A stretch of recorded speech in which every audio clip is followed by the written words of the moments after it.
Breaking news చూస్తున్నాం. ఆంధ్రప్రదేశ్ వ్యాప్తంగా సర్పంచులు రోడ్డెక్కారు. గ్రామాభివృద్ధి నిధులు మళ్లించి గాంధీజీ కలలు కన్న గ్రామ స్వరాజ్యానికి వైసీపీ ప్రభుత్వం తూట్లు పొడుస్తుందంటూ సర్పంచులంతా చెలో అసెంబ్లీ బాట పట్టారు.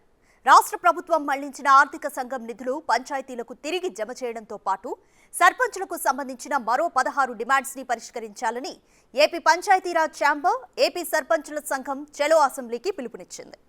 ఈ ఆందోళనతో సర్పంచ్ సంఘం గౌరవ అధ్యక్షుడు బాబు రాజేంద్ర ప్రసాద్ ఇంటి దగ్గర భారీగా పోలీసులు మోహరించి గృహ నిర్బంధం చేశారు.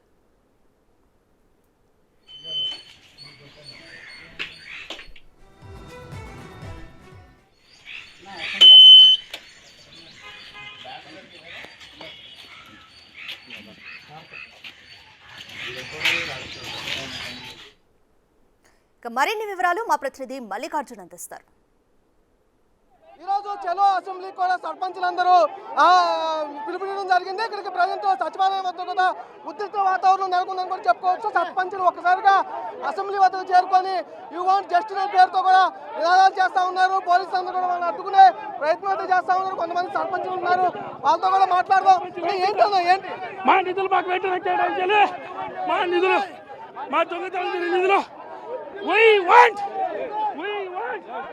ఏదైతే సర్పంచులకి కేంద్ర ప్రభుత్వం కేటాయించిందో ఆ నిధులు ఇవ్వాలంటూ కూడా వాళ్ళు ఆందోళన చేస్తున్నామని సర్పంచుల చేతులు పైకి కనిపిస్తూ ఉంది. ఇక్కడ నుంచి పోలీసులు కూడా అందరూ కూడా అక్కడక్కడ మహిళలను తరలించే ప్రయత్నం చేస్తారు.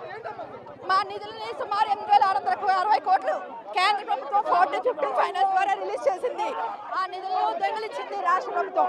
ఆ నిధులు మాకు రిలీజ్ చేయాలి. దొంగిలించిన నిధులు మాకు రిలీజ్ చేయాలి. అలాగే మా విధుల కోసం మాకు పోరాడుతున్నాం. మా గ్రామాల కోసం పోరాడుతున్నాం. సర్పంచ్ స్వలాభం కోసం కాదు. మా 16 డిమాండ్లు నెరవేర్చాలి. మా న్యాయబద్ధమైన 16 డిమాండ్లు నెరవేర్చాలి. సర్పంచ్ ఐక్యత వర్ధిల్లాలి. జస్టిస్ పేరుతో కూడా రోడ్డు మీద బేటాయించి ఆందోళన నిర్వహిస్తా ఉన్నారు. ఏంటన్నా సమస్య ఏంటి? మా సమస్య మా కేంద్రం నుంచి వచ్చిన 8,660 కోట్లు మాకు వెంటనే రిలీజ్ చేయాలి. కేంద్ర ప్రభుత్వం వచ్చిన డబ్బులు వెంటనే రిలీజ్ చేయాలి.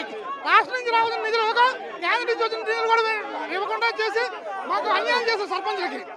ఈ రోజు రాష్ట్రంలో దుర్మార్గుల పాలన రన్ అవుతుంది.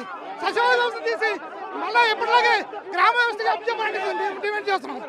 అట్లాగే మాకు రావాల్సిన కదా మా పంచాయతీల మాకు ఇవ్వకుండా కేంద్రం ప్రభుత్వం పంపించిన నిధులను కాజేస్తూ దొంగిలించినటువంటి దొంగ కోసం మేము ప్రజాప్రతినిధులు వచ్చాం. మా పంచాయతీలు నిర్మాణం అయిపోయి మమ్మల్ని కాపాడమని కోరుకుంటే ఈ పోలీసులు దౌర్జన్యాలు చేసి మమ్మల్ని ఈ విధంగా అరెస్ట్ చేయడం అనేది దారుణం అంటున్నాం. అదే మేము ఖచ్చితంగా ఈ ముఖ్యమంత్రి గారికి ఒకటే చెప్తున్నాం, మీరు రాష్ట్రపతి ఇప్పుడైనా దిగొచ్చి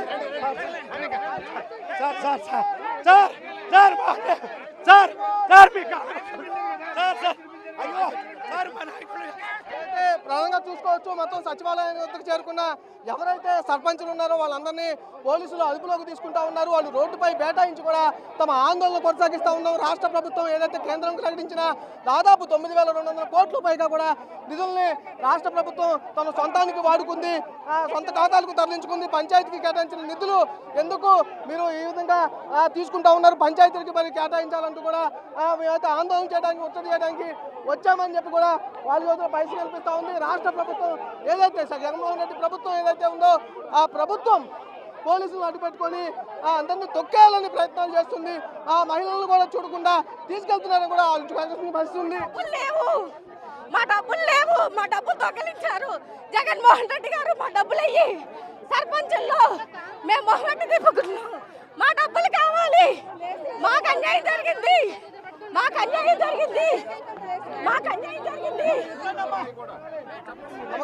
జరిగింది, నిధులు తీసుకున్నా ఉన్నారు అంటూ కూడా ఏదైతే వీళ్ళు నినాదాలు చేస్తున్న పరిస్థితి కూడా కనిపిస్తూ ఉంది. ఇక్కడ నుంచి పోలీసులు అంటే ఇక్కడికి వచ్చిన సర్పంచులు అందరినీ కూడా పోలీసులు తమ వెహికల్స్ లో తరలించి పోలీస్ స్టేషన్కి తరలించే ప్రయత్నం చేస్తూ ఉన్నారు. మొత్తం ఇక్కడ ఉన్న సర్పంచులు ఎవరైతే ప్రజాప్రతినిధులు ఉన్న మాకు ఇలాంటి దుస్థితి తీసుకొచ్చారు జగన్మోహన్ రెడ్డి ప్రభుత్వం అంటూ కూడా వాళ్ళు చూస్తున్న పరిస్థితి కనిపిస్తూ ఉంది. చలో అసెంబ్లీకి అసెంబ్లీ ముట్టడికి సర్పంచుల సమస్యలు మేము వచ్చామంటూ కూడా వాళ్ళు నినాదాలు చేస్తున్న పరిస్థితి కనిపిస్తూ ఉంది. ఏదైతే మొదటగా చూసుకోవచ్చు, ఏదైతే కొంత సర్పంచులకు సంబంధించి చలో అసెంబ్లీ ఒట్టడి కొంచెం ఉద్రిక్త వాతావరణం కొనసాగుతుందని కూడా చెప్పుకోవచ్చు. ప్రస్తుతం సచివాలయం వద్ద ఏదైతే చూసుకోవచ్చు మొత్తం అందరినీ ఎవరైతే వస్తూ ఉన్నారో వాళ్ళందరూ సర్పంచులందరినీ కూడా ఇక్కడి నుంచి పోలీసులు తరలిస్తున్న పరిస్థితి కనిపిస్తూ ఉంది. ప్రస్తుతం ఏదైతే ఉద్రిక్త పరిస్థితి నెలకొందని కూడా చెప్పుకోవచ్చు.